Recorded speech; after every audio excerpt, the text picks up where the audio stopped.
Doctrine of ultra vires इसी से ही पढ़ लेते हैं। देखो, डॉक्ट्रिन ऑफ अल्ट्रावायरस का मतलब क्या है ना, beyond their powers, beyond their powers. इसका मतलब ये होता है कि जो हमें लॉ ने परमिट करा है ना, मतलब लॉ परमिट करता है ना, हम वो काम कर सकते हैं। जो लॉ परमिट नहीं करता, जो लॉ परमिट नहीं करता, जो लॉ एक्चुअली इलीगल वर्क है या जो लॉ मना करता है करने से, वो काम हम नहीं कर सकते। ठीक है, हमें मतलब जितनी पावर लॉ ने ग्रांट करी है ना, हम उतने में ही वर्क कर सकते हैं, ये बोलता है। The meaning of the term ultra vires simply beyond their powers. The legal phrase ultra vires is applicable only to the act done in excess of the legal powers of the doer. This presupposes that the powers are their nature limited. Power कैसी होती है? Limited nature की होती है. To an ordinary citizen, law permits whatever does the law not expressly forbid. It is only when the law has called into existence a person for a particular purpose or has recognized its existence, such as in case of limited company, that the powers are limited to the authority delegated expressly, है ना। जैसे कि एक limited company में क्या power होती है कि अथॉरिटी जो होती है, वो जो लाइबिलिटी होती है वो लिमिटेड होती है, तो लॉ ने परमिट करी है। तो जो चीज़ लॉ ने परमिट करी है हमें, वो चीज़ हम कर सकते हैं, लेकिन उसके बियॉन्ड हमारे पास कोई पावर नहीं होती। It is a fundamental rule of the company law that the objects of a company as stated in memorandum can be departed from only to the extent permitted by the act, है ना। मतलब कि जो हम memorandum of association होता है उसके अंदर जो हम ऑब्जेक्ट लिखते हैं, वो ऑब्जेक्ट सिर्फ हम वो वाले लिख सकते हैं जो कि हमें लॉ ने परमिट करे हैं। उसके अलावा, उससे फर्दर हम कोई भी उसके अंदर ऑब्जेक्टिव्स हमारा नहीं लिख सकते जो कि लॉ ने अलाउ नहीं किया हो। In consequence, any act done or contract made by the company which travels beyond the power not only of the directors but also of the company is wholly void. तो कोई भी ऐसा contract जो director करते हैं या जो company करती है अपने नाम पर किसी और से, लेकिन अगर वो उनकी पावर के बियॉन्ड है, अगर वो लीगल चीज़ से बियॉन्ड है, तो वो कॉन्ट्रैक्ट वॉइड हो जाता है and inoperative in law and is therefore not binding on the company. तो ऐसा कोई कॉन्ट्रैक्ट जो पावर के बियॉन्ड किया गया है वो कंपनी पे बाइंड नहीं होगा और वो कॉन्ट्रैक्ट वॉइड कहलाएगा। On this account, a company can be restrained from employing its fund for the purpose other than those sanctioned by the memorandum. Likewise, it can be restrained from carrying on a trade different from the one it is authorized to carry on. The impact of doctrine of ultravirus is that the company can neither be sued on an ultravirus transaction nor it can be sued on it. Since memorandum is a public document, it is open for public inspection. जो हमारा memorandum of association होता है ना, वो एक public document होता है, उसे कोई भी आकर के चेक कर सकता है, वो एक पब्लिक डॉक्यूमेंट है। और ऐसा हम मानते हैं कि जो भी कंपनी के साथ ट्रेड कर रहा है, जो भी कंपनी के साथ कॉन्ट्रैक्ट कर रहा है, उसने मेमोरेंडम ऑफ एसोसिएशन रीड किया हुआ है ऑलरेडी, ऐसा हम मानते हैं। ठीक है, क्योंकि वो एक पब्लिक डॉक्यूमेंट है। Therefore, when one deals with the company, one is deemed to know about the powers of the company. तो वही लिखा है कि इसलिए हम ऐसा मानते हैं क्योंकि MOA एक पब्लिक डॉक्यूमेंट है, तो ऐसा हम डीम करते हैं कि जो भी कंपनी के साथ ट्रेड कर रहा है, जो भी कंपनी के साथ डील कर रहा है, उसको कंपनी की पावर्स का पता है। If in spite of this you enter into a transaction which is ultra virus the company, you cannot enforce it against the company. But इसके अगेंस्ट भी आपने अगर कंपनी के साथ ऐसा कुछ एग्रीमेंट करा, ऐसा कुछ कॉन्ट्रैक्ट करा जो कि कंपनी के पावर में था ही नहीं, तो फिर वो कॉन्ट्रैक्ट क्या होगा? वॉइड हो जाएगा। For example, if you have supplied goods or perform service on such a contract or lend money, you cannot obtain payment or recover the money lent. But if the money advanced to the company has not expended, the lender may stop the company from parting it with means of such injection. This is because the company does not become owner of the money, which is ultra virus of the company. As the lender remains the owner, he can take back the property in specie. If the ultra-virus loan has been utilized in meeting lawful debt of the company, then lender steps into the shoes of the debtor paid off and consequently he would entitle to recover his loan to the extent from the company. तो क्या लिखा है यहाँ पर कि suppose वैसे तो हम MOA को एक पब्लिक डॉक्यूमेंट मानते हैं, और क्योंकि ये पब्लिक डॉक्यूमेंट है तो जो कंपनी के साथ कोई भी पर्सन कॉन्ट्रैक्ट कर रहा है तो वो जो पर्सन होगा उसे हम मानेंगे कि उसने ये डॉक्यूमेंट रीड किया है और वो कंपनी के ऑब्जेक्ट्स के बारे में जानता है। तो अगर वो पर्सन कंपनी के साथ कुछ ऐसा एग्रीमेंट करे जो कि कंपनी को करना अलाउड नहीं है तो लॉस इस पर्सन का होगा, ठीक है। लेकिन अगर ऐसे एग्रीमेंट में इस पर्सन ने कंपनी को कोई पैसे दे दिए, ठीक है, सपोज़ 1 लाख रुपीज़ दे दिए, अगर कंपनी ने ये पैसे खर्च नहीं करे हैं तो इस पर्सन का तभी भी राइट रहेगा कि ये पैसे वापस ले सके अगर कंपनी ने बाई चांस खर्च नहीं करे तो, एक्सपेंड नहीं करे तो।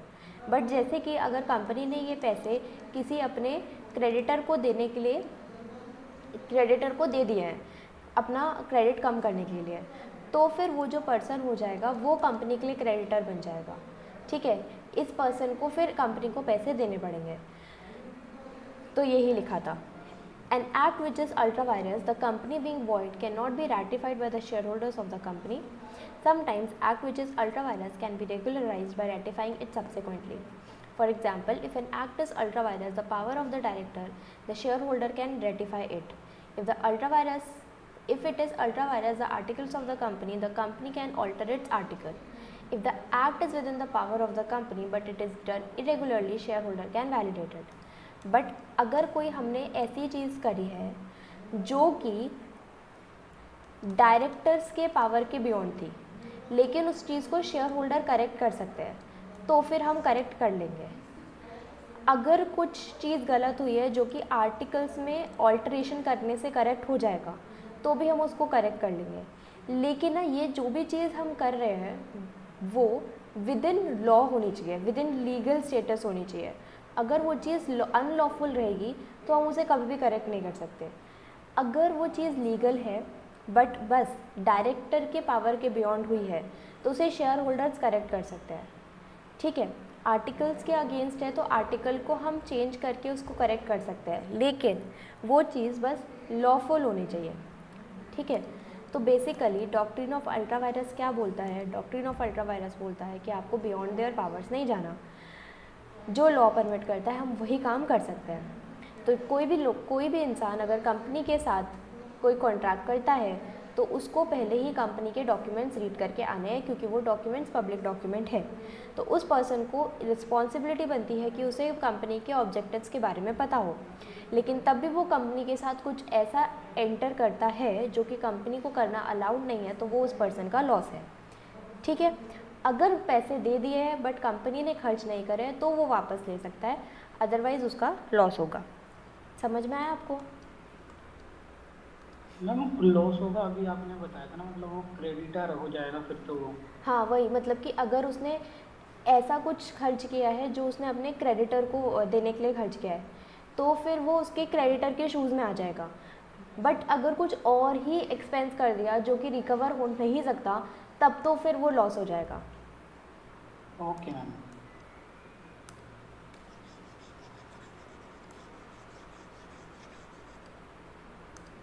Article of Association. Section 5 of the Act deals with the Article of Association. The article of the company shall contain the regulations for management of the company. Table F in Schedule 1 provides the matters that shall be contained in the articles of the company limited by shares. These are as follows: interpretation, share capital, lien, calls on share, transfer of share, transmission of share, forfeiture of share, alteration of capital, capitalization of profit, buyback of shares। ये सब हमारे article of association में होता है, ठीक है। इसके बाद आपको क्या पढ़ना है कि आर्टिकल ऑफ एसोसिएशन में आर्टिकल ऑफ एसोसिएशन के ये 4 टेबल होता है। टेबल जी किसके लिए होता है? Limited by guarantee having share capital वाली कंपनी के लिए। Table H limited by guarantee not having share capital. Table I unlimited company having share capital. Table J unlimited company not having share capital. आपको कोई test देना है? Signing off memorandum and articles. Rule 13 provides for signing of memorandum and articles. The memorandum and article shall be signed in the following manner. The memorandum and article of association of a company shall be signed by each subscriber to the memorandum. The name, address, description and occupation, if any, are to be added. One witness shall attest the signature of the subscriber. The witness also is to sign and furnish his full details. क्या है? Memorandum and article of association कौन sign करेगा? हर एक subscriber sign करेगा company का। साथ में उन सब्सक्राइबर का नेम, एड्रेस, डिस्क्रिप्शन, ऑक्यूपेशन भी हम ऐड करेंगे उसमें। One witness shall attest the signature of the subscriber, और हर एक सब्सक्राइबर का एक एक विटनेस कोई होगा वो साइन करेगा। और witness also to sign and furnishes full detail. तो समझ में आया? तो ये जो हमारे दो डॉक्यूमेंट्स हैं MOA और AOA, इस पर कौन साइन करेंगे? सब्सक्राइबर साइन करेंगे, सारे सब्सक्राइबर साइन करेंगे, और साथ में वो अपनी डिटेल्स देंगे, नेम, एड्रेस, डिस्क्रिप्शन, ऑक्यूपेशन। दूसरी चीज़, जो इन सब्सक्राइबर के विटनेस होंगे वो भी साथ में साइन करेंगे और वो भी अपनी फुल डिटेल्स देंगे। ठीक है, समझ में आया? कौन साइन करता है MOA AOA पे? सारे subscriber, each of the subscriber plus साथ में उनके एक एक witness with details. The witness shall state that I witness to subscriber who has subscribed and signed in my presence. Further, I have verified his or their identified details for their identification and satisfy myself that his or her their identification particulars filled in. तो witness साथ में ये declaration देगा, ये line बोलेगा जो यहाँ लिखी गई है। Where a subscriber to the memorandum is illiterate, then he shall affix his thumb impression or mark which is described as such by person writing for him, who shall place the name of the subscriber against or below the mark and authenticate by his own signature, and he shall also write against the name of the subscriber number of share taken by him. तो अगर subscriber illiterate है, वो ये ऐसे लिख नहीं सकता, तो वो क्या करेगा? वो अपना थंब का इम्प्रेशन या मार्क वहाँ पर लगाएगा। ठीक है, describe by such person writing for him, तो उसके लिए कोई और पर्सन लिखेगा। तो फिर जो वो विटनेस है, अगर वो इलिटरेट है, तो वो अपना सिर्फ थंब का इम्प्रेशन वहाँ पर लगाएगा पेपर्स पे। Such person shall also read and explain the contents of the memorandum and article of association to the subscriber and make an endorsement to that effect on the memorandum and article of association. तो जिस person ने उसके लिए लिखा, जो subscriber illiterate था उसके लिए लिखा, वो पर्सन उस सब्सक्राइबर के विटनेस को, उस सब्सक्राइबर को एक्सप्लेन भी कर सकता है कि क्या क्या बातें हमारे मेमोरेंडम में और क्या क्या बातें हमारे आर्टिकल ऑफ एसोसिएशन में लिखी गई हैं। Where the subscriber is a body corporate, the memorandum and article of association shall be signed by director, officer or employee of the body corporate. तो अगर कोई सब्सक्राइबर बॉडी कॉर्पोरेट है तो कौन साइन करेगा? कोई एक डायरेक्टर, ऑफिसर या employ of body corporate, duly authorize in this behalf by resolution of the board of directors of a body corporate. Where a subscriber is an LLP, it shall be sign by partner. अगर subscriber LLP है तो कौन sign करेगा? Partner sign करेगा। In either case, the person so authorized shall not at the same time be the subscriber to the memorandum and article of association. Where the subscriber is a foreign national residing outside India, in a country in any part of Commonwealth, the signature and address to the memorandum and articles of association and proof of identity shall be notarized by notary public. तो अगर कोई ऐसा person है जो कि foreign national residing outside India, कोई foreign national India के बाहर जो रहता है, ठीक है, तो वो क्या करना है? उसको अपने आइडेंटिटी के साथ, प्रूफ ऑफ आइडेंटिटी को नोटराइज भी करवाना है by notary public. In a country which is party to Hague apostille convention 1961, his signature and address and proof of identity shall be notarized by notary public. In a country outside Commonwealth, not a party to Hague Apostille, his signature and address shall be notarized before notary public, and certificate of notary public shall be authenticated by diplomatic and consular officer empowered by his in this behalf. Visited India and intended to incorporate a company, in such case the incorporation shall be allowed in having a valid business visa. तो हमने देखो, मैं एक बार और सब कुछ repeat करती हूँ, क्या क्या बोला कि ये जो आर्टिकल ऑफ एसोसिएशन है और मेमोरेंडम ऑफ एसोसिएशन है, इसको साइन कौन करेगा, इसको साइन कौन करेगा। तो सबसे फर्स्ट पॉइंट में हमने ये देखा कि इसको सारे के सारे सब्सक्राइबर साइन करेंगे और सब्सक्राइबर की डिटेल्स भी दी जाएगी साथ के साथ, और सब्सक्राइबर का एक एक विटनेस रहेगा, ठीक है।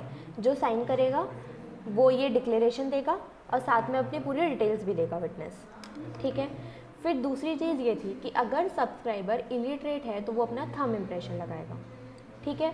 और उस फिर इलिटरेट सब्सक्राइबर को एक्सप्लेन कर सकते हैं, हम पढ़ के रीड करके बता सकते हैं कि क्या मेमोरेंडम में और क्या आर्टिकल ऑफ एसोसिएशन में लिखा गया है। फिर नेक्स्ट बात ये थी कि अगर सब्सक्राइबर बॉडी कॉर्पोरेट है तो बॉडी कॉर्पोरेट तो साइन नहीं कर सकती, तो बॉडी कॉर्पोरेट के लिए उस बॉडी कॉर्पोरेट का कोई डायरेक्टर, ऑफिसर या एम्प्लॉय साइन करेगा। अगर सब्सक्राइबर एलएलपी है तो उस एलएलपी को कोई पार्टनर साइन करेगा। अगर subscriber foreign national residing outside India है तो फिर उसके साइन के साथ, उसके एड्रेस के साथ उसको एक प्रूफ ऑफ आइडेंटिटी भी देना है जो कि नोटराइज्ड है बाय नोटरी पब्लिक। अगर कोई ऐसी कंट्री का सिटीज़न साइन कर रहा है जो कि, ये याद रखोगे, जो कि कंट्री किसकी पार्टी है, party of Hague apostle convention की पार्टी है, तो वो भी, ऐसा पर्सन भी सिग्नेचर, एड्रेस और प्रूफ ऑफ आइडेंटिटी नोटराइज्ड वाला देगा, ठीक है। फिर उसके बाद अगर कोई ऐसी कंट्री का सिटीज़न है जो कि आउटसाइड द कॉमन वेल्थ है और साथ में वो कंट्री इस कन्वेंशन की भी पार्टी नहीं है, तो उसको नोटराइज करने के साथ, सिग्नेचर एड्रेस नोटराइज करने के साथ साथ अपना सर्टिफिकेट ऑफ नोटरी पब्लिक जो कि ऑथेंटिकेटेड है बाय डिप्लोमेटिक और काउंसलर ऑफिसर, वो भी सबमिट करना होगा। अगर ऐसा कोई पर्सन इंडिया विजिट कर रहा है तो फिर उसके पास वैलिड बिजनेस वीज़ा होना चाहिए। क्या आपको समझ में आया?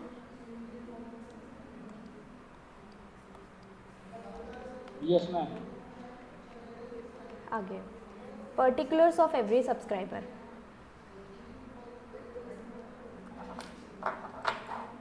Particulars of every subscriber.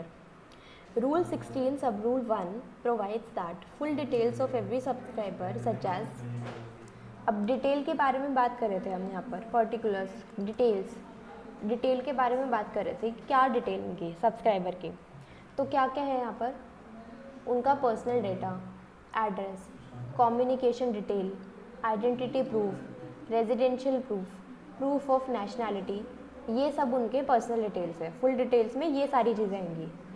If the subscriber is already a director or promoter of a company, the particulars of name of his company, CIN etcetera. अगर कोई ऐसा पर्सन किसी और कंपनी में भी डायरेक्टर या प्रोमोटर है तो उस दूसरी कंपनी का नाम और उस दूसरी कंपनी का सिन भी सबमिट करना है।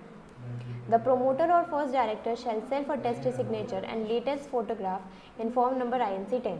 जो प्रोमोटर और फर्स्ट डायरेक्टर होंगे उनको साइन करना है और अपनी लेटेस्ट फोटोग्राफ लगानी है इन फॉर्म नंबर INC 10।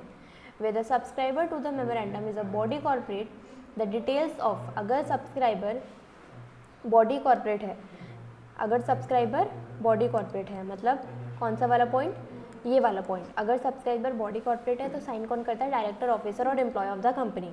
तो अगर सब्सक्राइबर बॉडी कॉर्पोरेट है तो details of such name, details of, तो डिटेल क्या क्या देना होगा, बॉडी कॉर्पोरेट का नाम देना होगा, बॉडी कॉर्पोरेट का एड्रेस भी देना होगा, बॉडी कॉर्पोरेट का place of business, body corporate का CIN number, certified true copy of board resolution, ये सब कुछ हमें सबमिट करना होगा।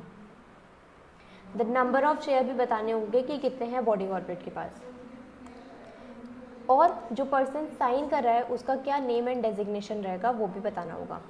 If the body corporate is a LLP और अ पार्टनरशिप फर्म, तो certified true copy of resolution चाहिए जिसमें ये लिखा हो कि जो दूसरी फर्म है ना, जो दूसरी LLP है, वो उसके अंदर जितने भी पार्टनर्स हैं उस सब ने एग्री करा है कि हमारे यहाँ का एक पार्टनर दूसरे कंपनी में सब्सक्राइबर बन सकता है, वो कॉपी चाहिए रेजोल्यूशन की। और and to make investment in propose company, और उसने कितने नंबर ऑफ शेयर्स लेके रखे हैं वो बताना होगा। In case the foreign body corporate details relating to copy of certificate of incorporation, अगर कोई फॉरेन बॉडी कॉर्पोरेट है तो फिर हमें चाहिए copy of certificate of incorporation of foreign body corporate और उसके रजिस्टर्ड ऑफिस का एड्रेस। ठीक है, तो ये सब हमने क्या देखा कि जो डिटेल की बात कर रहे थे, किस केस में क्या डिटेल्स मांग रही है कंपनी, वो सब था। Next, particulars of first director. Rule 17 provides that the particulars of the person mentioned in the articles as first director of the company, their names including surname or family names, the director identification number, residential address, nationality, such other particulars including proof of identity as may be prescribed are to be furnished. The interest of the first director in other form or body corporate along with their consent to act as director of the company shall be filed in DIR 12 along with the fee. तो rule 17 क्या provide करता है? Particulars of person mention in the article as first director of the company.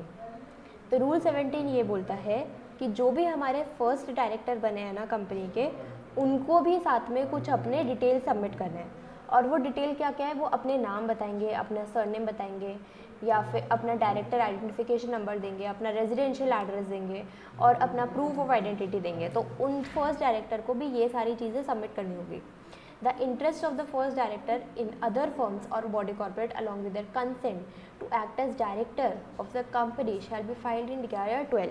साथ में ये जो directors होंगे, first director होंगे, ये अपना कंसेंट देंगे, डिक्लेरेशन देंगे कि हाँ मैं कंपनी का फर्स्ट डायरेक्टर बनना चाहता हूँ। इस बात का कंसेंट देंगे, डिक्लेरेशन देंगे, कौन से फॉर्म में? DIR 12 में। Then registration. Section 7 subsection 2 provides that registrar on the basis of documents and information filed shall register all documents and information in the register and issue a certificate of incorporation to the effect that proposed company is incorporated under this act। ये बात मैंने पहले भी बताई थी कि हम जब सारे डॉक्यूमेंट्स और इन्फॉर्मेशन रजिस्ट्रार के साथ फाइल कर देते हैं तो रजिस्ट्रार हमें बदले में क्या देता है? Certificate of incorporation. Provide that registrar हमें क्या अलॉट करता है उसके साथ साथ? Corporate identity number. ये बात हम पढ़ चुके हैं। Then obligation of company. Section 7 subsection 4 provides that company shall maintain and preserve at its registered office copies of all documents and information as originally filed in the registrar till its dissolution under this act।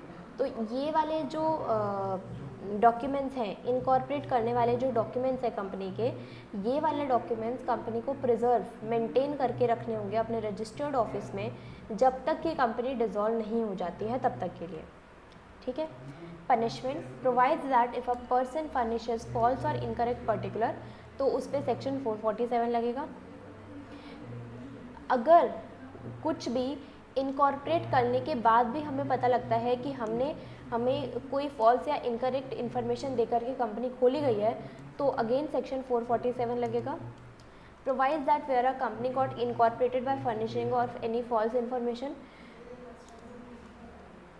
provides that where a company has got incorporated by furnishing any false or incorrect information or representation or by suppressing any material fact, अगर हमने company open करी गलत information देके, incorrect information देके या फिर कोई ज़रूरी फैक्ट को ना बताकर, ज़रूरी इन्फॉर्मेशन को ना बताकर, one of the documents or declaration filed or made by incorporating such company or by any fraudulent action, the tribunal may, on an application made to it on being satisfied that the situation so warrants, pass such orders as it may think fit for regulation of the management of the company, including changes if any memorandum of article।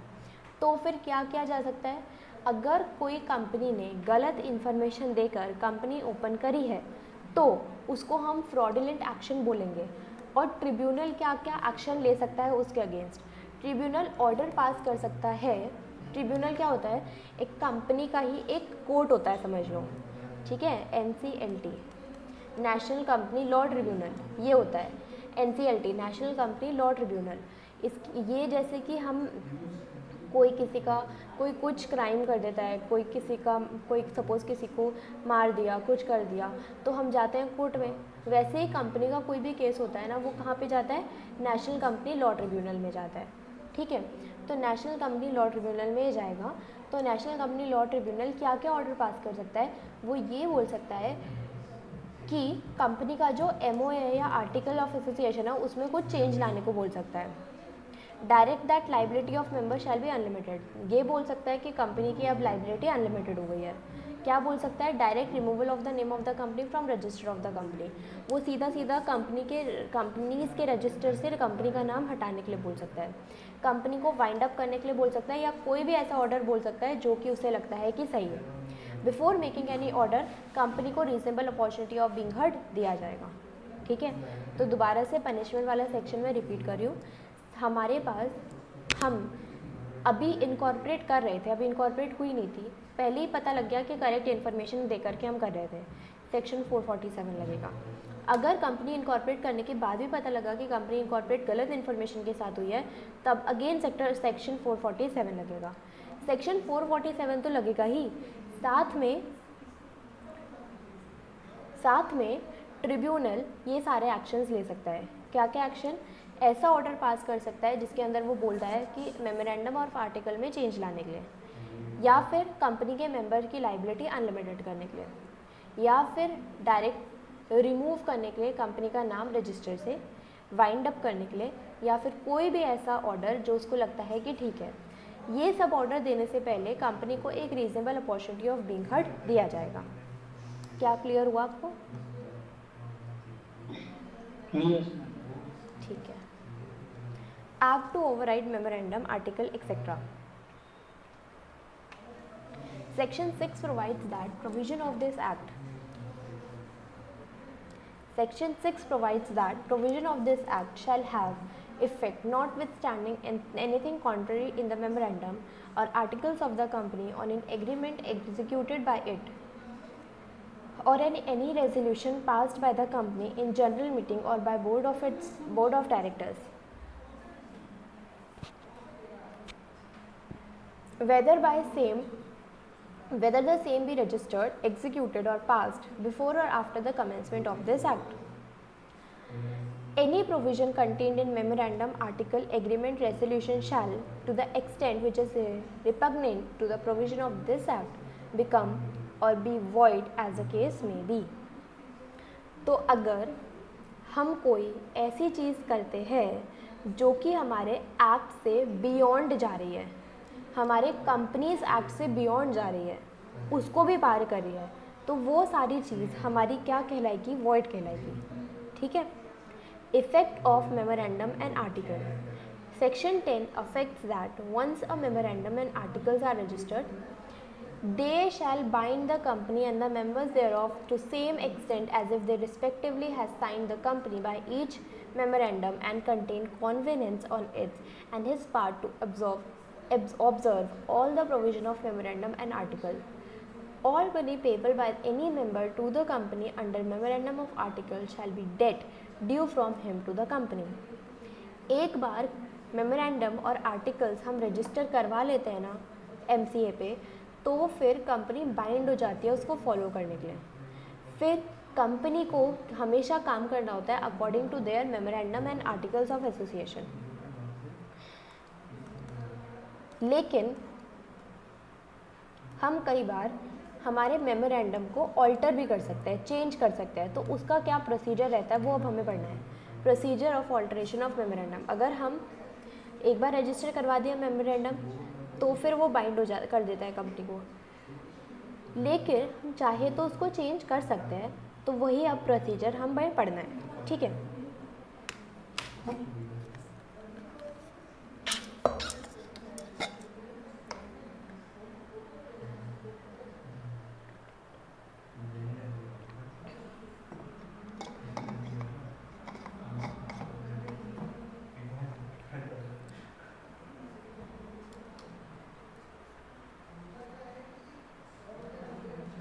एक second.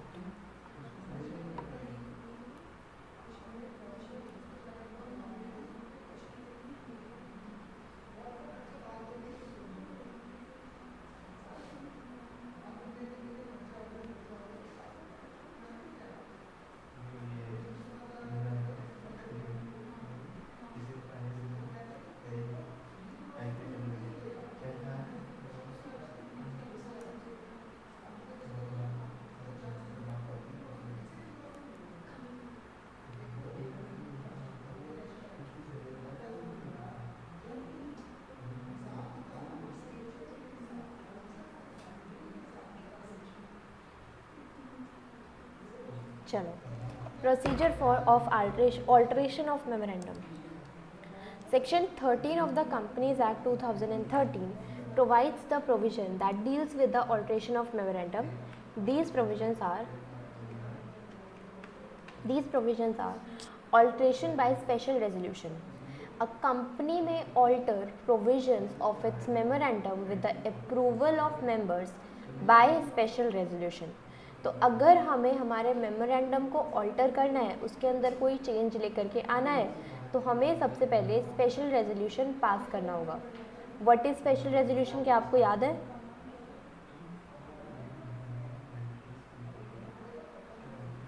बताओ आतिफ, याद है कि नहीं है?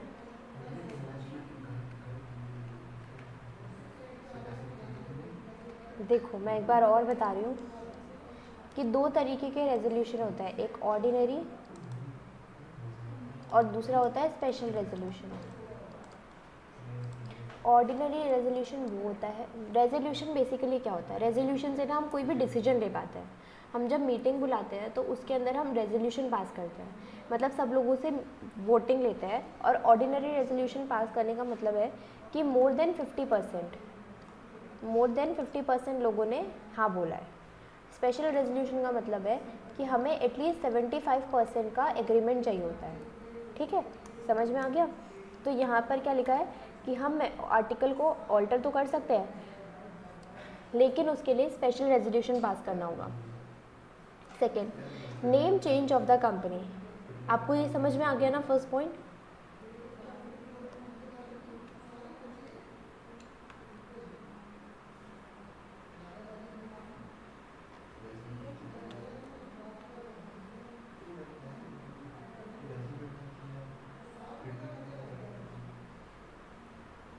Leave क्यों कर दिया?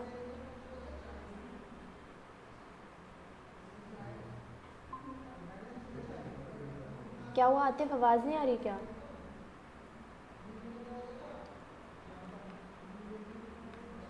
Hello,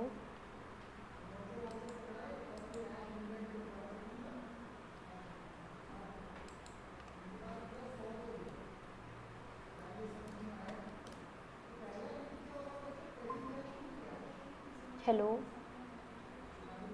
hello, yes ma'am. मैं अनम्यूट नहीं कर पा रहा था, पता नहीं क्यों ये स्टक हो गया था। अच्छा कहाँ से, मतलब आपने सब कुछ सुना या मैं रिपीट करूँ? हाँ, ये आप नहीं, आपने बता दी, आवाज़ तो आ रही थी, मैं अनम्यूट नहीं कर पा रहा था। अच्छा, तो आपको पहला पॉइंट समझ में आ गया, alteration by yes special? Ma'am. ठीक है, आगे name change of the company. Any change in the name of the company shall be effected only with the approval of central government in writing. Name change of the company मतलब कि जैसे memorandum में एक clause होता है ना, name clause. Name clause के अंदर हम क्या लिखते हैं, कंपनी का नाम लिखते हैं, तो उसके अंदर हमें चेंज लेकर के आना है, name change of the company. Any change in the name of the company shall be affected only with the approval of central government in writing. हम नेम चेंज कब कर सकते हैं? सिर्फ और सिर्फ सेंट्रल गवर्नमेंट से अप्रूवल लेने के बाद कर सकते हैं। However, no such approval shall be necessary where the change in the name of the company is only the deletion and addition of the word private consequent on the conversion of any class of company to another class. देखो, हम memorandum में change कर रहे हैं और किस चीज़ में change कर रहे हैं? कंपनी के नाम में चेंज कर रहे हैं। तो अगर हमें कंपनी के नेम में चेंज करना है तो हमें सेंट्रल गवर्नमेंट से परमिशन लेनी होगी, लेकिन सेंट्रल गवर्नमेंट के अप्रूवल की ज़रूरत नहीं है। अगर हम हमारी कंपनी का जो नाम है, सपोज XYZ कंपनी, इसका नाम है प्राइवेट लिमिटेड, हम सिर्फ प्राइवेट वर्ड हटा रहे हैं और कंपनी का नाम कर रहे हैं XYZ लिमिटेड। इसका मतलब क्या हो गया कि पहले हमारी कंपनी एक प्राइवेट कंपनी थी, अब उसे हम चेंज करके एक पब्लिक कंपनी करना चाह रहे हैं, तो इसके लिए सेंट्रल गवर्नमेंट की अप्रूवल की ज़रूरत नहीं है। अगर हमारी कंपनी ये वाली थी और इससे हम ये करने वाले हैं, तो इसके लिए भी सेंट्रल गवर्नमेंट की अप्रूवल की ज़रूरत नहीं है। तो सिर्फ ये करने के लिए हमें अप्रूवल की ज़रूरत नहीं है, लेकिन बाकी कोई भी नाम में चेंज करना है तो हमें सेंट्रल गवर्नमेंट की अप्रूवल की नीड होगी। Done.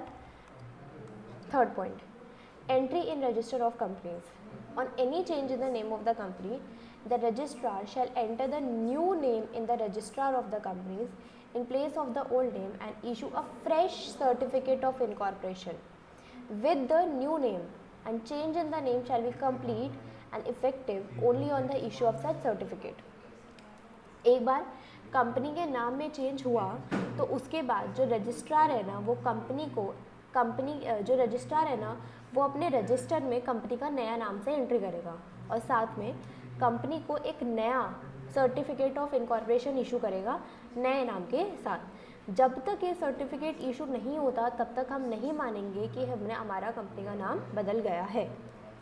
Fourth, change in registered office.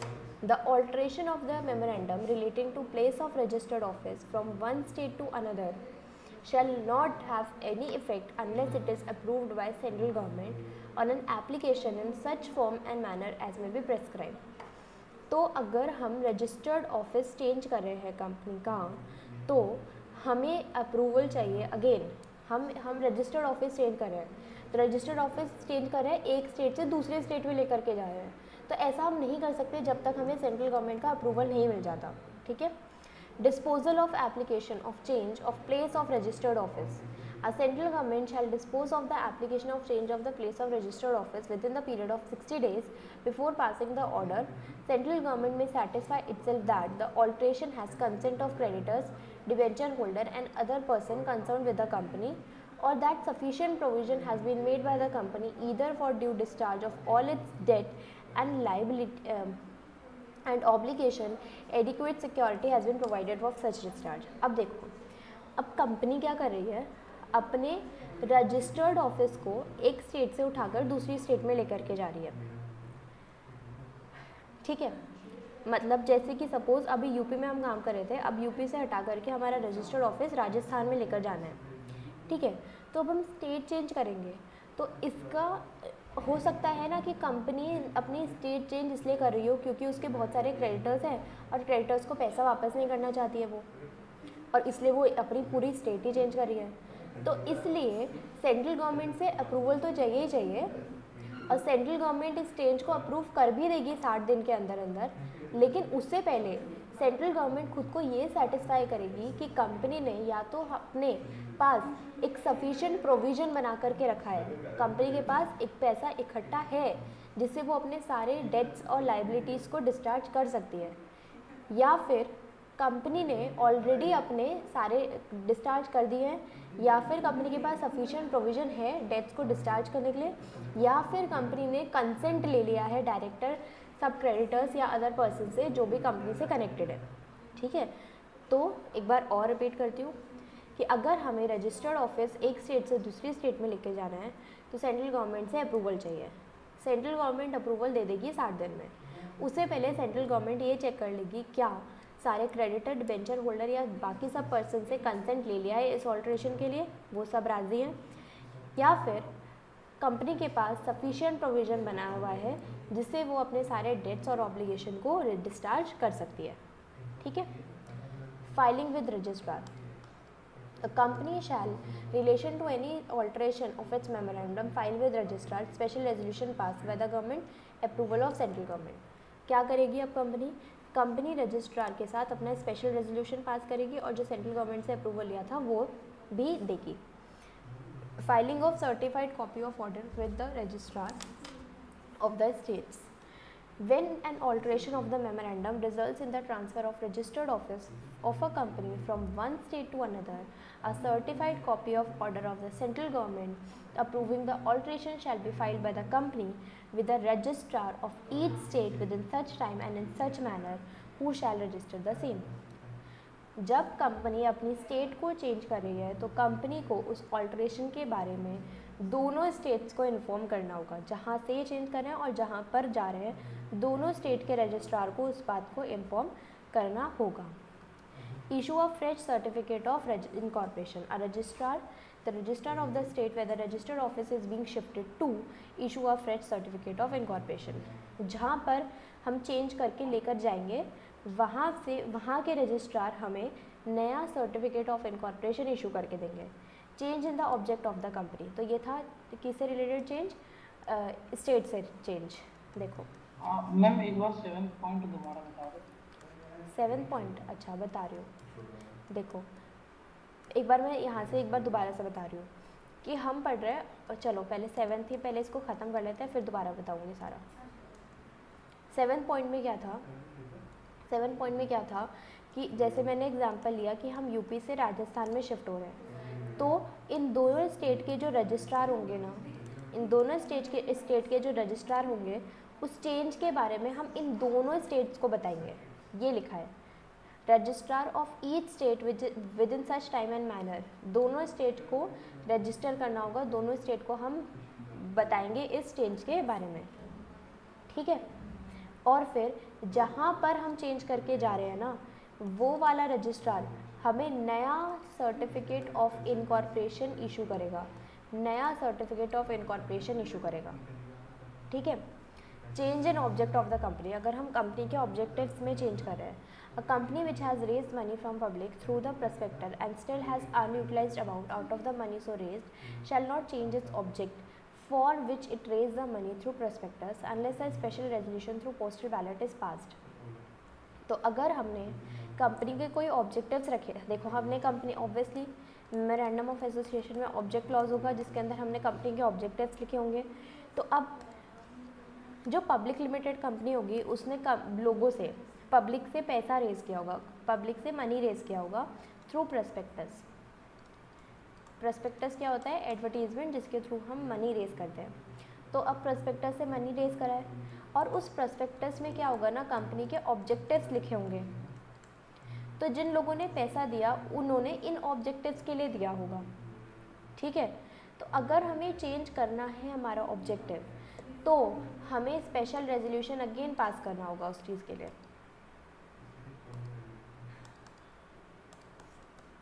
The details in respect to such resolution shall also be published in newspaper। साथ में हमें न्यूज़पेपर में देना होगा, एक वर्नाकुलर और एक इंग्लिश।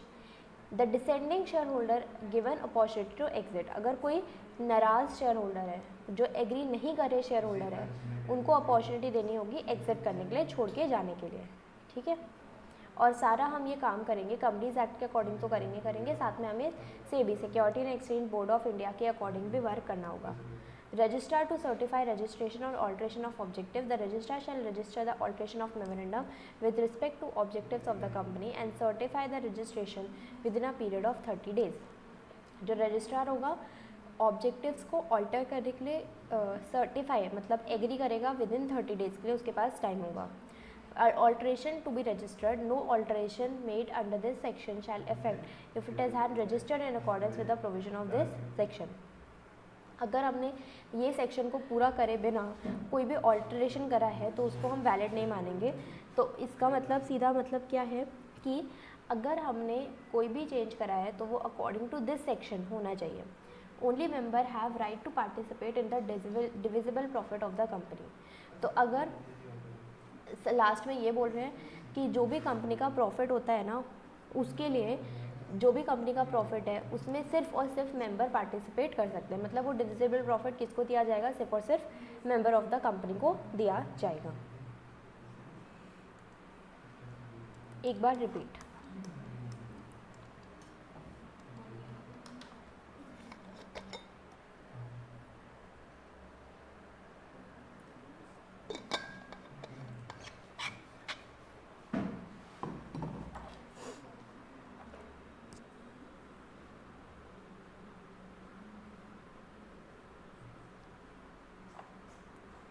एक बार रिपीट करते हैं।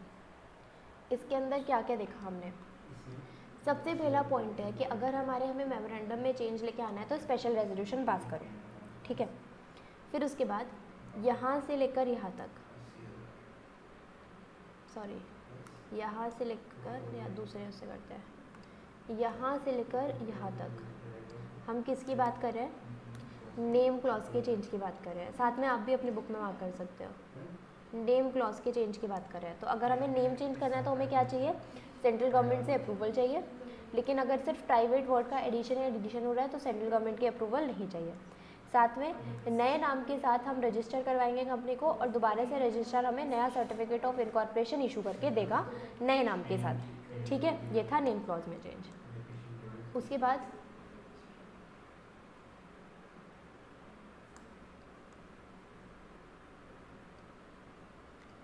यहाँ से यहाँ तक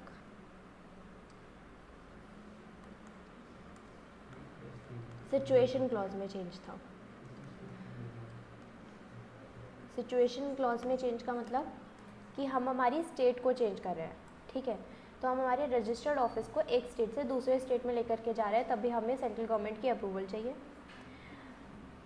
साथ में 60 डेज़ में अप्रूवल मिल जाएगी, लेकिन उससे पहले सेंट्रल गवर्नमेंट ये देखेगी क्या इस ऑल्ट्रेशन के लिए हमने सब creditor, debenture holder, other person से कंसेंट ले लिया है, या फिर हमारे पास सफिशिएंट प्रोविजन है जिससे हम सारे डेट्स को डिस्चार्ज कर सकते हैं। फिर हमें रजिस्ट्रार को फाइल करना होगा special resolution approval of the government, और फिर जो नई स्टेट है और जो पुरानी स्टेट है दोनों को हमें इन्फॉर्म करेंगे, और फिर जो नई स्टेट है वो हमें fresh issue of certificate of incorporation करके देगी, ठीक है।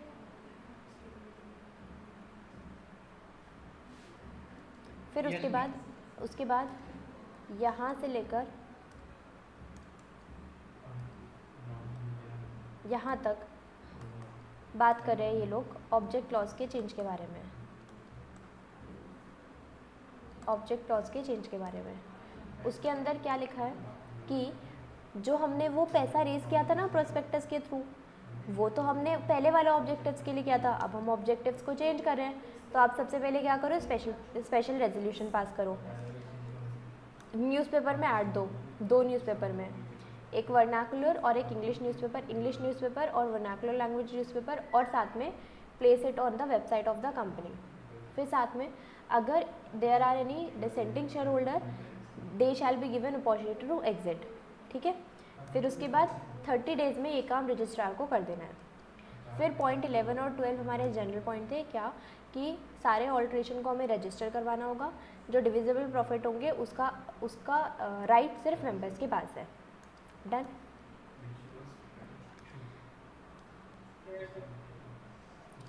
Restriction and alteration of memorandum, next topic. क्या पढ़ रहे हो आज? अकाउंट्स कर रहे हो क्या? वही वाला टेस्ट हो गया? क्वेश्चन कौन से chapter?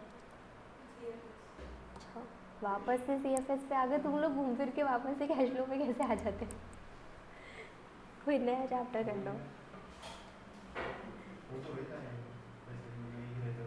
Rule 29 provides that the change in name shall not be allowed to the company which has not filed its annual return or financial statement due for filing with the registrar, or which has defaulted in repayment of mature deposit or debentures or interest thereon। तो rule 29 क्या बोलता है?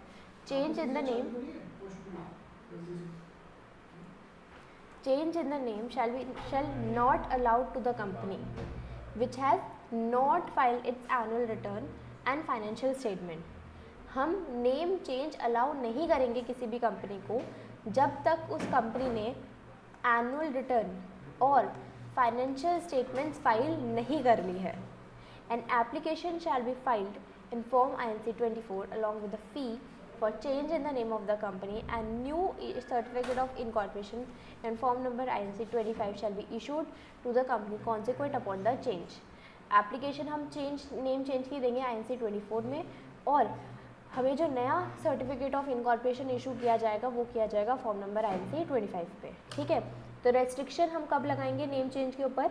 जब तक हमने annual return और financial statement timely file नहीं करी है रजिस्ट्रार के साथ। जब तक वो डिफ़ॉल्ट रहेगा तब तक हम चेंज नहीं कर सकते। Alteration of article, Alteration of article. Section 14 provides for the alteration of article. The section provides that subject to the provision of the act and condition contained in memorandum, if any, a company may by special resolution। Sir क्या बोल रहे हैं? एक बार तो पूछना aunty से, क्या कुछ बोल रही है? सर को बोल दो ना।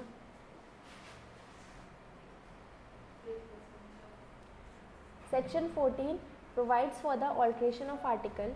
The section provides that subject to the provision of the act and the condition contained in the memorandum, if any, a company may by a special resolution alter its article including alterations having effect of the conversion of a private company into a public company or a public company into a private company. The application for the said purpose is to be filed in form number INC 27. तो यहाँ पर क्या लिखा है, हम अब article में change की बात कर रहे हैं, ठीक है. अभी हम इससे पहले मेमोरेंडम में चेंज की बात कर रहे थे, अब हम आर्टिकल में ऑल्ट्रेशन की बात कर रहे हैं. तो कंपनी में बाय स्पेशल रेजोल्यूशन ऑल्टरेट्स आर्टिकल. तो अगेन कंपनी अपने आर्टिकल ऑफ एसोसिएशन को कैसे चेंज कर सकती है, स्पेशल रेजोल्यूशन के थ्रू चेंज कर सकती है, ठीक है.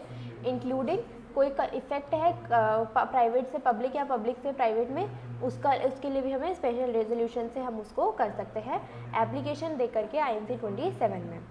Where a company being a private company alter its article in such a manner they no longer include restriction and limitation which is required to be included in the article of a private company. Under this act, the company shall from the date of such alteration cease to be a private company. Any alteration having effect of conversion of public company into private company shall not take effect except with the approval of tribunal. मतलब अगर हम कोई भी conversion कर रहे हैं, हम क्या कर रहे हैं, हम पब्लिक कंपनी से प्राइवेट कंपनी में चेंज कर रहे हैं, तो हमें साथ के साथ ट्रिब्यूनल का अप्रूवल भी चाहिए होगा. ट्रिब्यूनल का अप्रूवल भी चाहिए होगा. Which shall make order as it may deem fit. A copy of order of tribunal approving the alteration shall be filed with the registrar. फिर जो ये ट्रिब्यूनल का अप्रूवल है, इसे हम रजिस्ट्रार के साथ फाइल करेंगे, रजिस्ट्रार को भेजेंगे in form number INC 27 together with the printed copy of altered article. इस अप्रूवल के साथ साथ और हमें क्या भेजना है, जो हमारे पास नया आर्टिकल हमने बनाया है उसकी कॉपी विद इन 15 डेज. कब, कितने टाइम पीरियड में, 15 दिन के अंदर अंदर. जिस दिन हमें अप्रूवल मिला ट्रिब्यूनल का, उससे 15 दिन के अंदर अंदर ट्रिब्यूनल का अप्रूवल प्लस नया आर्टिकल हमें रजिस्ट्रार को भेजना है इन फॉर्म INC 27. ठीक है, क्या समझ में आया आपको ये alteration of article? Yes, ma'am. Alteration to be noted. Section 15 that any alteration made in the memorandum or article of the company shall be noted in every copy of memorandum or article as the case may be. अब जब हमने change कराना है इसके अंदर, तो वो जो चेंज करने के बाद हमें क्या करना है, जितने भी हमारी कॉपी रहेगी MOA और AOA की, सब के अंदर वो चेंज हमें कर देना है. ठीक है. If a company makes default of this section, every officer who is in default liable of penalty of 1,000 for every copy of memorandum और आर्टिकल इशूड विदाउट सच ऑल्ट्रेशन. अगर हमने कोई भी कॉपी बिना ऑल्टर करे, बिना चेंजेस करे हमने इशू करी, तो फिर हमारा ऑफिसर और हमारी कंपनी लाइबल रही, हर एक कॉपी के लिए 1,000 रुपये की पेनल्टी देनी होगी.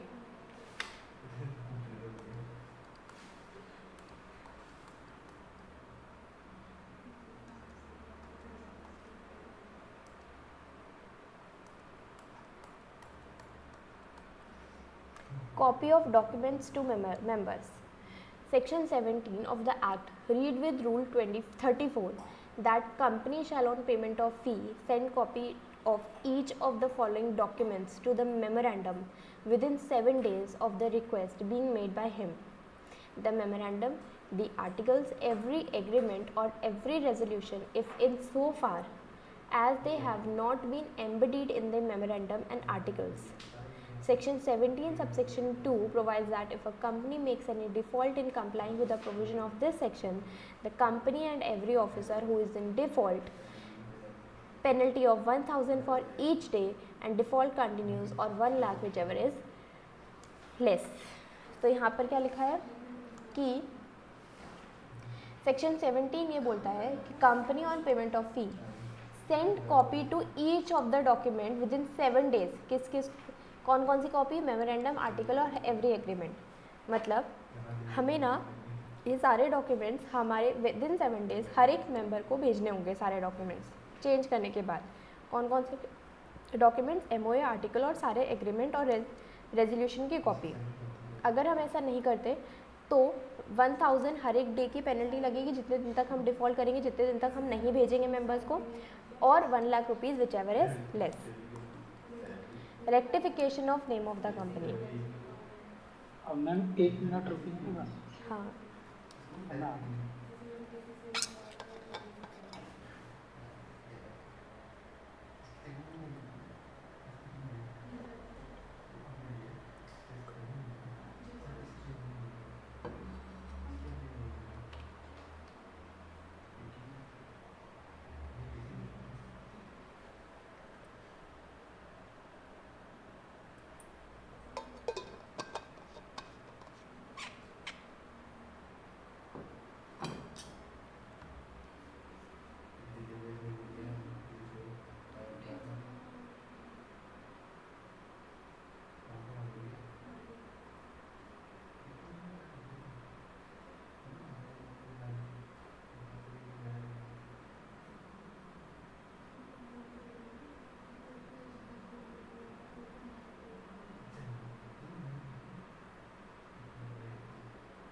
Yes ma'am. ओके, क्या आपको अभी तक कोई डाउट है तो पूछ लो। सब नहीं मैम ठीक है। ठीक है। Rectification of name of the company. Section 16 provides that if through inadvertence or otherwise, company on its first registration or on its registration by a new name is registered by a name which, in opinion of central government, is identical or too nearly resembles the name by which a company in existence has previously registered, whether under this act or any previous company law. It may direct the company to change its name or new name within a period of 3 months from issue of such direction after adopting an ordinary resolution for this purpose. क्या बोलता है ये point कि अगर company ने अपना नाम register करवा लिया या फिर अपने नेम क्लॉज में चेंज करके नया नाम ऐसा रख लिया है जो कि सेंट्रल गवर्नमेंट को लगता है किसी और कंपनी के साथ सिमिलर है, आइडेंटिकल या टू नियरली रिजेंबल करता है किसी और कंपनी के साथ, तो सेंट्रल गवर्नमेंट कंपनी को नाम को बदलने के लिए बोल सकती है। कंपनी को ऐसा डायरेक्शन के मिलने के बाद 3 महीने के अंदर अंदर अपना नाम बदलना होगा ऑर्डिनरी रेजोल्यूशन को पास करके। ठीक है, जब कंपनी खुद से अपने नाम को बदल रही थी तब कंपनी को स्पेशल रेजोल्यूशन पास करना था। जब कंपनी सेंट्रल गवर्नमेंट के बोलने पर नाम बदल रही है तब कंपनी को ऑर्डिनरी रेजोल्यूशन पास करना है। ये पॉइंट अच्छे से समझ में आया ना? Yes ma'am. On an application by registered proprietor of a trademark that the name is identical with or too nearly resembles to the registered trademark of such proprietor under the Trademarks Act 1999 made to the central government within 3 years of incorporation or registration or change in the name of the company, if in the opinion of central government is identical or too nearly resemble of an existing trademark, may direct the company to change its name within a period of 6 months from issue of such direction after adopting an ordinary resolution for such purpose. तो again अगर ये जो नाम change करने की बात है ना, ये 3 साल के लिए ही हो सकता है, मतलब कि 3 साल तक कंपनी चल गई तो उसके बाद नहीं। ठीक है, पहले पॉइंट में ये था कि अगर किसी और कंपनी के साथ नाम सिमिलर है तो सेंट्रल गवर्नमेंट बोलेगी नाम को बदलने के लिए ऑर्डिनरी रेजोल्यूशन पास करके। सेकंड पॉइंट में ये है कि अगर हमारा ट्रेडमार्क किसी और के साथ मैच कर रहा है, हमारा ट्रेडमार्क और हमारा कंपनी का नाम, उस कंपनी का ट्रेडमार्क और हमारी कंपनी का नाम मैच कर रहा है, आइडेंटिकल है, तो 6 महीने के अंदर अंदर हमें अपना नाम को चेंज करना है। ठीक है, तो नाम से कंपेयर करेंगे तो 3 महीने के अंदर चेंज करो। अगर हमारा नाम किसी और एग्जिस्टिंग ट्रेडमार्क के साथ सिमिलर हो रहा है तो हमारे पास पीरियड है 6 मंथ्स का उसको चेंज करने के लिए bye adopting an ordinary resolution. Section 16 subsection 2 provides where a company changes its name and obtains a new name, it shall within 15 days of such change it to the registrar along with the order of central government. The registrar shall carry out necessary changes and issue a certificate of incorporation and the memorandum. तो अब जब company ने order मिलने के बाद नाम change करा तो उसको 15 दिन में, चेंज के 15 दिन में इस बात को रजिस्ट्रार को इन्फॉर्म करना है, साथ में रजिस्ट्रार को सेंट्रल गवर्नमेंट का ऑर्डर भी भेजना है और उसके साथ साथ रजिस्ट्रार इस चेंजेस को लेकर आएगा रजिस्ट्रार क्या करेगा, नया सर्टिफिकेट ऑफ इनकॉर्पोरेशन, सॉरी नया नहीं, यहाँ पर लिखा है नया नहीं है, यहाँ पर न्यू नहीं है। रजिस्ट्रार क्या करेगा, जो सर्टिफिकेट ऑफ इनकॉर्पोरेशन है उसमें चेंजेस करेगा, ठीक है। अगर हम कोई भी डिफ़ॉल्ट करते हैं तो fine of 1000 every day, officer in default के लिए 5000, बट विच में एक्सटेंड टू 1 लाख रुपीज़। तो अगर हमें ऑर्डर मिला सेंट्रल गवर्नमेंट से कि हमारा नाम किसी और कंपनी के नाम से आइडेंटिकल है या किसी और कंपनी के ट्रेडमार्क से आइडेंटिकल है, तो नाम को बदलने के लिए हमारे पास 3 महीने ऑर्डिनरी रेजोल्यूशन, ट्रेडमार्क के लिए 6 मंथ ऑर्डिनरी रेजोल्यूशन से चेंज करना है। जब हमने हमारी कंपनी के नाम को चेंज करा उसके बाद हमारे पास 15 दिन है ये बात रजिस्ट्रार को बताने के लिए। तो जब हम रजिस्ट्रार को बता देंगे तो रजिस्ट्रार चेंजेस लेकर के आएगा सर्टिफिकेट ऑफ इनकॉर्पोरेशन पे, ठीक है। जब हम नेम क्लॉज में चेंज कर रहे थे वहाँ ये पॉइंट लिखा था कि new certificate of incorporation issue किया जाएगा, यहाँ पर लिखा था fresh certificate of incorporation issue किया जाएगा, लेकिन इस वाले पॉइंट में फ्रेश नहीं लिखा है, यहाँ पर लिखा है जो सर्टिफिकेट ऑफ इनकॉर्पोरेशन है उसमें चेंजेस लेकर के आने हैं। Subsidiary company not to hold in its holding company, not to hold in its holding company. Section 19 provides that no company shall either by itself or through its nominees hold any share in holding company, and no holding company shall allot or transfer its share to any of its subsidiary company, and such allotment or transfer of share of the company to its subsidiary company shall be void. This shall not be applicable to a case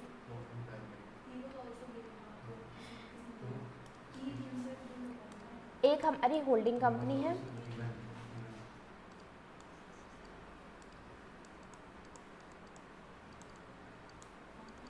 एक हमारी subsidiary company है। तो यहाँ पर क्या लिखा है ना कि अब ये सब्सिडरी कंपनी जाकर के अपनी ही होल्डिंग कंपनी में नहीं शेयर होल्ड करेगी, ये बात लिखी हुई है कि subsidiary company not to hold in its holding company. Holding company subsidiary company तो होल्ड करती है मोर देन 50%, तभी ये होल्डिंग कंपनी और ये सब्सिडरी कंपनी है, लेकिन सब्सिडरी कंपनी ही होल्डिंग कंपनी में होल्ड नहीं कर सकती, ये लिखा है subsidiary company not to hold in its holding company. Section 19 provides that no company shall either by itself or through its nominees hold any shares in its holding company. कोई भी subsidiary company या तो directly या indirectly अपनी holding company में कोई shares hold नहीं कर सकती। No holding company shall allot or transfer its share to any of its subsidiary company. कोई भी होल्डिंग कंपनी अपने शेयर अपनी सब्सिडरी कंपनी को अलॉट नहीं कर सकती। And any such allotment or transfer of share of a company to its subsidiary company is void. अगर ऐसा कुछ किया जाता है तो वो ट्रांसफर ऑफ शेयर वॉइड होगा। This shall not be applicable to a case. अब इस चीज़ के कुछ एक्सेप्शन भी है, मतलब कि इन केस में होल्ड कर सकते हैं। वो कौन कौन से केसेस हैं? where a subsidiary company hold such share as legal representative of deceased member। मतलब कि अगर किसी पर्सन की डेथ हो गई थी और उसका लीगल रिप्रेजेंटेटिव वो वाली सब्सिडरी कंपनी थी और उसकी वजह से ये इस होल्डिंग कंपनी के अंदर इसके पास कुछ शेयर चले गए तो फिर अलाउड है। और where a subsidiary company hold such share as a trustee. अगर ये सब्सिडरी कंपनी इस होल्डिंग कंपनी का ट्रस्टी बन के शेयर होल्ड करती है तभी भी अलाउड है। Where a subsidiary company is share holder even before its a subsidiary company of the holding company. पहले ना ये एक मैम, हाँ एक बार मैम ये वाला पॉइंट दोबारा बताओ। ठीक है, थोड़ा समझ नहीं आया। देखो एक कंपनी है एक्स, एक कंपनी है हमारे पास A private limited, A B private limited. दूसरी कंपनी है हमारे पास XYZ प्राइवेट लिमिटेड, ठीक है। अब क्या हुआ, ये कंपनी इस कंपनी के अंदर 55% शेयर होल्ड करती है, ठीक है। तो क्योंकि ये कंपनी इस कंपनी के अंदर 55% शेयर होल्ड करती है ना, तो इस कंपनी को हम बोलेंगे होल्डिंग कंपनी और इस कंपनी को हम क्या बोलेंगे? सब्सिडरी कंपनी, ठीक है। अब क्या ये वाली कंपनी अपनी ही होल्डिंग कंपनी में जाकर के 10% शेयर होल्ड कर सकती है, या कितने भी नंबर ऑफ शेयर, 10% छोड़ो, क्या 1% भी होल्ड कर सकती है? ये ऐसा काम नहीं कर सकती, अलाउड नहीं है। ठीक है, ये तो हमारा मेन पॉइंट है कि ये कंपनी इस कंपनी के अंदर कोई भी शेयर होल्ड नहीं कर सकती, और ये कंपनी इस कंपनी को कोई भी शेयर अलॉट नहीं कर सकती। ये हमारा एक मेन पॉइंट बोलता है। क्या ये बात समझ में आ गई अच्छे से? यस मैम, ये तो क्लियर है। ठीक है, फिर उसके बाद हमें ये बोला गया कि इन सब पॉइंट्स में जो लिखा गया है उसकी वजह से अगर इस कंपनी ने इस कंपनी में शेयर होल्ड करे तो फिर अलाउड होगा। ठीक है, पहला पॉइंट ये था कि अगर सब्सिडरी कंपनी के पास इस कंपनी के शेयर्स चले जाते हैं, कैसे चले जाते हैं कि ना कोई पर्सन था जिसकी डेथ हो गई और उस पर्सन का जो लीगल रिप्रेजेंटेटिव बनता था ना, वो ये कंपनी ही बनती थी। ठीक है, एक्स एक पर्सन था कि जिसकी डेथ के बाद इसकी सारी प्रॉपर्टी इस कंपनी के पास चली जाती और इस पर्सन के पास इस कंपनी के शेयर थे। ठीक है, एक बार और एक्सप्लेन करती हूँ कि सपोज एक्स है एक आदमी जिसके पास ए बी कंपनी के 10% शेयर है। ठीक है, एक्स एक आदमी है जिसके पास ए बी कंपनी के 10% शेयर है, और इस एक्स का ना कोई और नहीं है, इस एक्स की बस ये कंपनी है। ठीक है, तो अब अगर इसकी डेथ हो जाएगी तो ये शेयर किसके पास पहुंच जाएंगे? इस कंपनी के पास पहुंच जाएंगे, तो इस कंपनी के पास फिर इस कंपनी के शेयर पहुंच जाएंगे, तो ये चीज़ फिर अलाउड होगी। क्या क्लियर हुआ? Yes ma'am. पक्का बट ना? मैम जो ये है ए पर्सन अगर ये होल्ड कर रहा है, होल्डिंग कंपनी का 50% के आसपास का शेयर या 50 से अबव, हाँ, तब और इसकी डेथ हो जाए तो भी अलाउड तो होगा, लेकिन हम तभी भी इसको ही होल्डिंग और इसको ही सब्सिडरी बोलेंगे। बस ये यही बोल रहे हैं कि अलाउड है। अगर ऐसे केस में अगर ये बाय चांस इसके पास किसी भी तरीके से इस कंपनी के शेयर चले जाते हैं तो फिर वो अलाउड है। किस लिए? अगर ये लीगल रिप्रेजेंटेटिव के थ्रू जाता है या फिर ट्रस्टी के थ्रू जाता है तो। ठीक है, या फिर दूसरा केस ये है कि एक्स प्राइवेट लिमिटेड एक कंपनी है, ए बी प्राइवेट लिमिटेड एक कंपनी है। अब क्या हुआ ना, ए बी प्राइवेट लिमिटेड पहले इसने इसके अंदर 10% होल्ड किया था। ठीक है, तो इन दोनों के बीच कोई रिलेशनशिप तो था नहीं, मतलब 10% होल्ड करने से बस इसका एक इन्वेस्टमेंट हुआ, ए बी का इस कंपनी के अंदर इन्वेस्टमेंट हुआ, ये कोई होल्डिंग सब्सिडरी तो नहीं बने।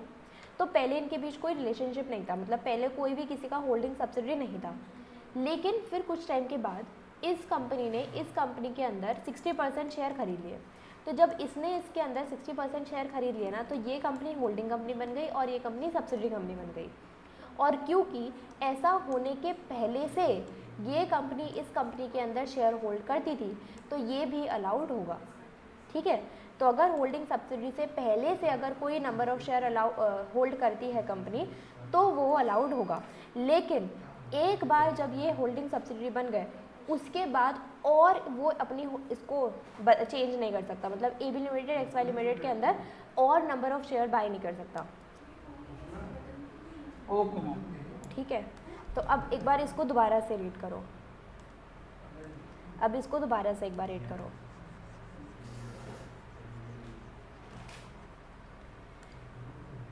Section 19 provides that no company shall, either by itself or through its nominees, hold any share in its holding company। कोई भी कंपनी डायरेक्टली या इनडायरेक्टली अपनी होल्डिंग कंपनी के अंदर शेयर होल्ड नहीं कर सकती।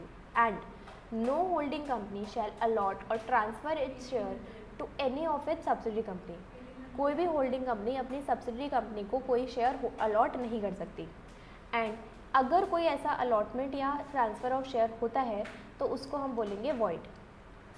But this shall not be applicable to a case. But ये जो ऊपर लिखी गई बात है ये इन दो केसेस में एप्लीकेबल नहीं होगी। कब? जब सब्सिडरी कंपनी होल्ड करे कोई भी शेयर एज लीगल रिप्रेजेंटेटिव या फिर एज ट्रस्टी, या फिर सब्सिडरी कंपनी शेयर होल्डर बना हुआ है even before it become subsidiary company of holding company. Subsidiary बनने से पहले अगर कोई शेयर होल्ड करे थे तब वो वैसे ही रहेंगे, तब वो अलाउड रहेगा, लेकिन उसके बाद नए शेयर होल्ड नहीं कर सकते। क्लियर हो गया ना? Yes ma'am. आप ना एक बार बुक में मतलब अपने समझ से कि आपको बाद में भी क्लियर रहे, भूलो नहीं, तो इस तरीके का कोई डायग्राम आप बना के रख लो साइड में।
यस सर, ठीक है sir. Yes ma'am, done.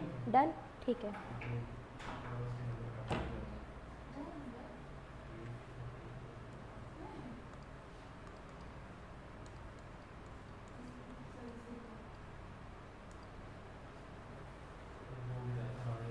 Subsidiary company shall have a right to vote at a meeting of the holding company only in respect of the shares held by it as legal representative as a trustee. The reference of share of holding company, which is a company limited by guarantee or unlimited company not having share capital, shall be constituted as a reference of interest of member whatever. ठीक है।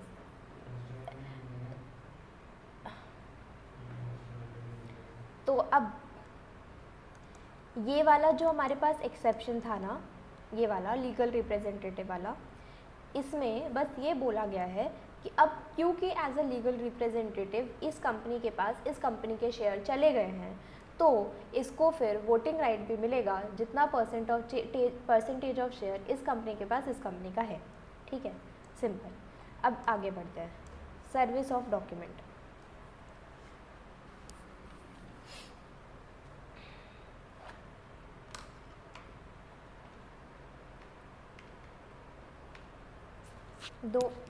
दो minute रुकवाते हैं, अभी शुरू करते हैं।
service of document.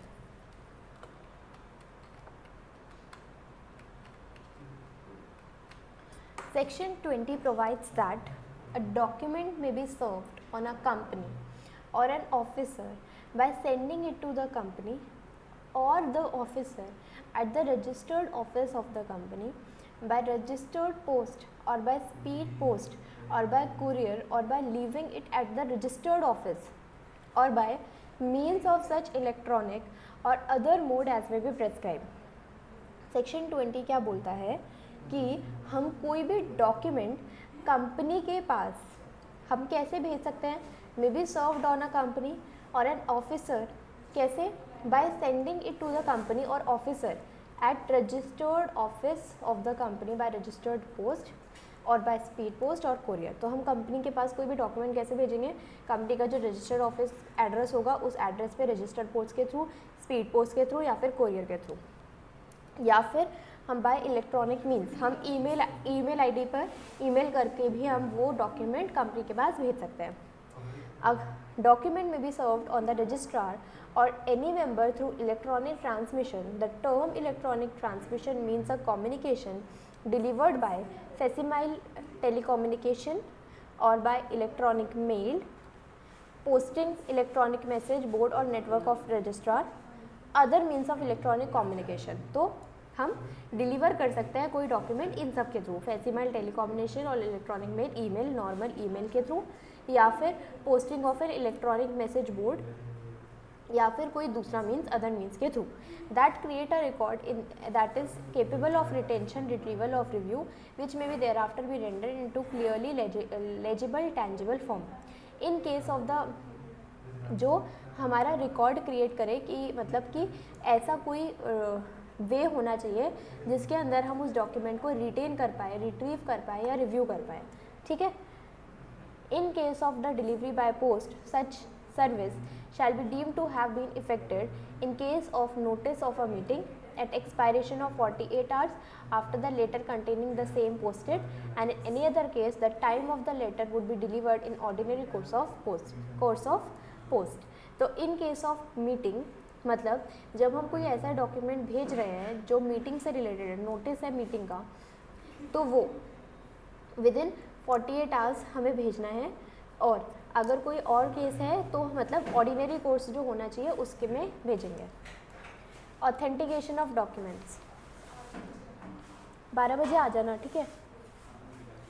Authentication of documents, proceedings and contract. Section 21 provides that document or proceeding requiring authentication by the company or contract made by or on behalf of the company may be signed by KMP. तो वो जो documents होंगे ना वो सारे document sign होने चाहिए bye की मैनेजरियल पर्सनल या फिर कोई भी officer of the company, or an officer जो कि हमने ऑथराइज किया है वो साइन करेगा या फिर कंपनी का कोई की मैनेजरियल पर्सनल साइन करेगा. Execution of bills of exchange etcetera. Section 22 of the Act provides that a bill of exchange, hundi or a promissory note shall be deemed to have been made, accepted, drawn or endorsed on behalf of a company if made, accepted, drawn or endorsed in same manner on behalf of the account of the company by a person acting its authority express or implied. तो जो person को इसकी authority दी गई है वो person उसको accept कर लेगा, ड्रॉ कर लेगा, एंडोर्स कर देगा, तभी हम बिल ऑफ एक्सचेंज को वैलिड मानेंगे. द कंपनी में ऑथराइज एनी पर्सन, किसी भी पर्सन को हम ऑथराइज कर सकते हैं इधर in generally or in respect of specified matter in writing under a common seal if any the attorney to execute other deeds on behalf in place or outside India.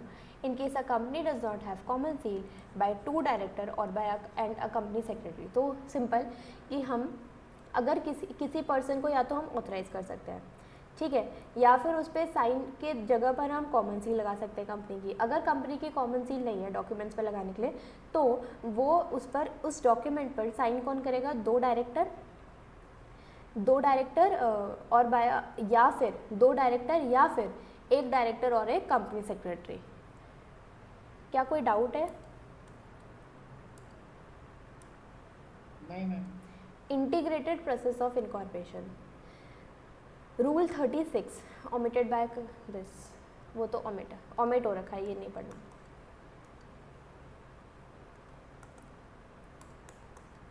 Registered office of a company. हमारे पास next topic है registered office of a company. Section 12 subsection 1 of the act requires a company to have a registered office of its own for the purpose of receiving and acknowledging all communication and notices addressed to the office. The registered office shall be opened within 30 days from the date of incorporation of the company. तो एक company का एक registered office तो होना ही होना चाहिए जिस registered office पे हम सारे नोटिसेस भेज पाए, सारी कम्युनिकेशंस कर पाए। और वो रजिस्टर्ड ऑफिस मतलब एक ऑफिस हमें डिसाइड कर लेना है जिस दिन हमारी कंपनी इनकॉर्पोरेट होगी उससे 30 दिन के अंदर अंदर हमें हमारी कंपनी का रजिस्टर्ड ऑफिस ओपन कर लेना है। ठीक है। Verification of registered office. Section 12 subsection 2 of the act provides that company shall furnish registrar verification of its registered office within a period of 30 days from the date of incorporation in form INC 22 along with the fee। तो हम incorporation से 30 दिन के अंदर अंदर हमें registered office register कर लेना है। रजिस्टर्ड ऑफिस रजिस्टर करने का क्या मतलब है कि हमें उस एड्रेस को रजिस्ट्रार को भेज देना है और कौन से फॉर्म में भेज देना है, INC 22 में भेज देना है। ठीक है। ये जो हम जितने भी फॉर्म्स पढ़ रहे हैं ना आते हुए जो बार बार आ रहे हैं INC 22 अलग अलग फॉर्म्स आ रहे हैं, तो ये फॉर्म क्या होता है ना, MCA जो वेबसाइट होती है उस पर हमारे पास लिस्ट होती है बहुत सारे फॉर्म की। उस MCA वेबसाइट पर जा कर के हम उस फॉर्म को डाउनलोड करते हैं और फिर उस फॉर्म को डाउनलोड करने के बाद हम उस फॉर्म को फिल करते हैं और फिर फिल करने के बाद हम वापस से उसको जा कर के MCA की वेबसाइट पर ही अपलोड करते हैं। तो जब हम MCA की वेबसाइट पर उस फॉर्म को अपलोड कर देते हैं ना, तब इसी को हम बोलते हैं कि हमने रजिस्ट्रार को फर्निश कर दी डिटेल्स। ठीक है। तो ये करना होता है। The following documents according to Rule 25 of the Companies Incorporation Rule 2014 shall be attached to the form, the registered document of the title of the premises of registered office in the name of the company. Registered office उस form के साथ हमें कुछ documents को attach करना है। कौन से डॉक्यूमेंट्स को अटैच करना है? Registered documents of the title of premises of registered office in the name of the company. Registered मतलब जो क्या बोलते हैं, जो रजिस्टर्ड ऑफिस रहेगा ना हमारा, उस रजिस्टर्ड ऑफिस के प्रेमाइसेस पे मतलब उस रजिस्टर्ड ऑफिस के बाहर हमें नेम ऑफ द कंपनी भी लिखना होगा। ठीक है। और जो भी हम डॉक्यूमेंट्स अटैच करेंगे मतलब कि जो भी हम डॉक्यूमेंट्स यूज़ करेंगे कंपनी के लिए, उस कंपनी पे रजिस्टर्ड ऑफिस बेसिकली क्या होता है ना, जितने भी कंपनी के डॉक्यूमेंट्स होते हैं आपने देखा भी होगा, कंपनी का नाम लिखा होता है और नीचे एड्रेस लिखा होता है, तो वो रजिस्टर्ड ऑफिस का एड्रेस वहाँ पर होना चाहिए। ठीक है। The notarize copy of lease and rent authorized in the name of the company along with a copy of rent paid receipt not older than 1 month। साथ में हम जब INC 22 भेज रहे होंगे तब उसके साथ साथ एक नोटराइज कॉपी या फिर रेंट, अगर वो रेंटेड ऑफिस है तो रेंट ऑथराइज है वो भी हमें भेजना है। ऑथराइज फ्रॉम द ओनर और authorize occupant of the premises along with the proof of ownership. तो अगर हमारा है तो हम ही प्रूफ ऑफ ओनरशिप देंगे, अगर हमने रेंट पे लिया है तो फिर जिसका है उस authorize occupant of proof of ownership हमें भेजना होगा। प्रूफ ऑफ एविडेंस जैसे कि उस ऑफिस का कोई टेलीफोन का बिल या फिर गैस इलेक्ट्रिसिटी का बिल, ये सब हम साथ में उसके लगाकर भेजेंगे। Publication of name by company. Section 12 subsection 3 of the act provides that every company shall publish its name in the following matters. The company shall paint or affix its name, the address of registered office and keep the same painted affixed on outside of every office of the company and place in which the company carries on its business in a conspicuous position and in legible letters। तो जो भी हमारा registered office रहेगा उसका और registered office के बाहर company का नाम पेंट होना चाहिए या अफिक्स होना चाहिए। मतलब किसी भी तरीके से कंपनी के ऑफिस के रजिस्टर्ड ऑफिस के बाहर कंपनी का नाम हमें अच्छे कैरेक्टर्स, अच्छे लेटर्स, लेजिबल करेक्ट लेटर्स में लिखा हुआ दिखना चाहिए। The language of the words shall be any language but one language shall be the local language of that place. किसी भी लैंग्वेज में हो सकता है बट उस प्लेस की जो लोकल लैंग्वेज रहेगी उसके अंदर हमें लिखना चाहिए। The company shall have its name engraved in legible characters on its seal if the company, since company seal is not mandatory under 1956, now it is made optional. तो अगर कंपनी की common seal है तो उस common seal के ऊपर भी company का नाम लेजिबल कैरेक्टर्स में लिखा होना चाहिए, एनग्रेव होना चाहिए.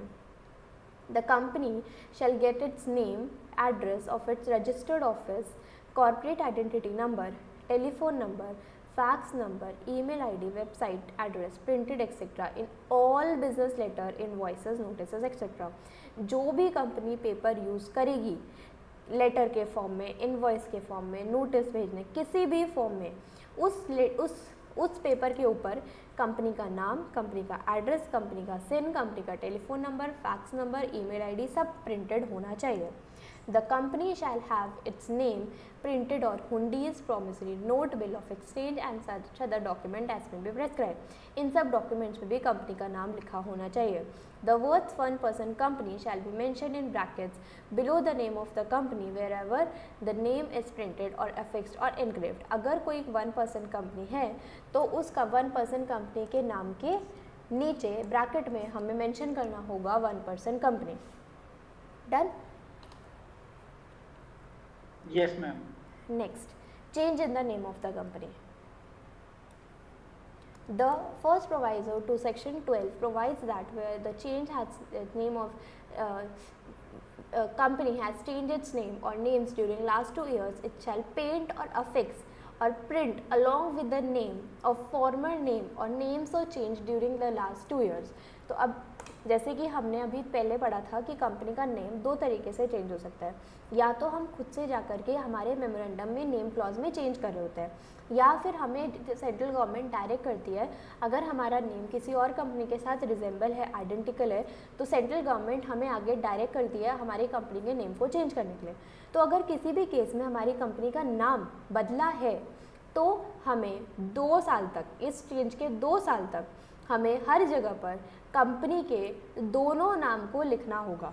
ठीक है, जो पहले था वो भी हम साथ में बताएंगे कि पहले हमारा नाम ये था 2 साल तक.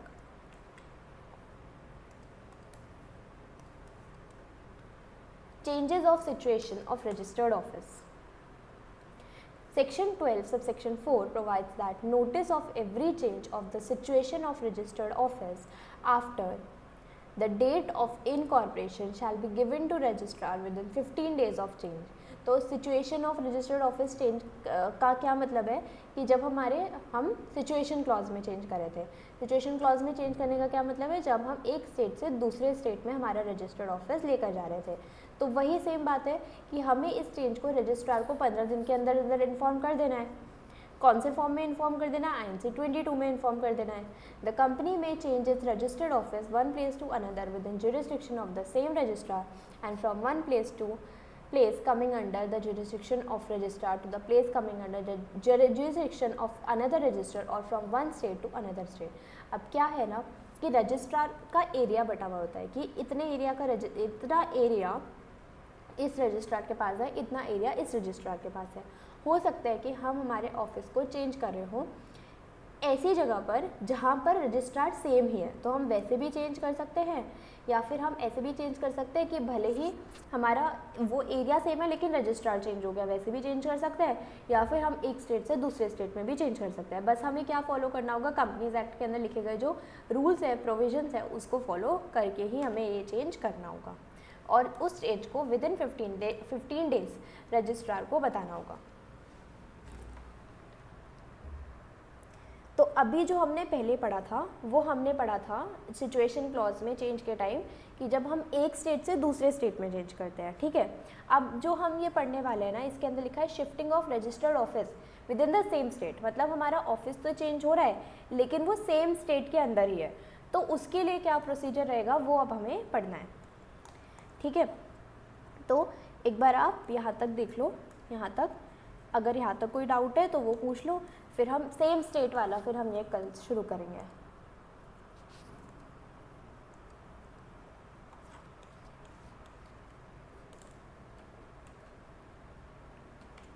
ओके मैम, एक बार देख लो. मैम हाँ कल क्लास कल है या अच्छा वही मतलब कल कल तो सैटरडे, कल शायद आपकी टैक्स की क्लास होगी ना? Yes ma'am.